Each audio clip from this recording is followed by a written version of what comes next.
মাননীয় অধ্যক্ষ মহোদয়, ধুবুৰী জিলাত BN কলেজখন নামনি অসমৰ ভিতৰত আটাইতকৈ পুৰণি আৰু ঐতিহ্যমণ্ডিত উচ্চ শিক্ষাৰ প্ৰতিষ্ঠান নহয়নে? যদি হয় তেনেহ'লে ধুবুৰী জিলাত এখনো বিশ্ববিদ্যালয় নথকা অৱস্থাত ধুবুৰী BN কলেজখন এখনি পূৰ্ণ পৰ্যায়ত বিশ্ববিদ্যালয় উন্নত কৰা হ'বনে? যদি হয় তেনেহ'লে এই কাম কেতিয়াৰ পৰা আৰম্ভ হ'ব?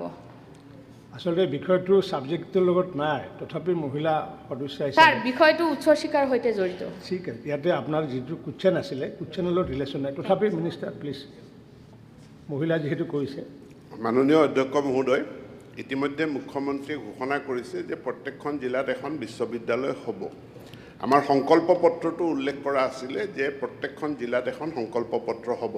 নিশ্চিতভাৱে ধুবুৰী জিলাত এখন বিশ্ববিদ্যালয় হ'ব, কিন্তু ধুবুৰী জিলাত বহুকেইটা সমষ্টি আছে, সকলো বিধায়কৰ লগত কথা পাতিব লাগিব, তাৰ পাছতহে আমি এটা সিদ্ধান্তত যাব পাৰিম।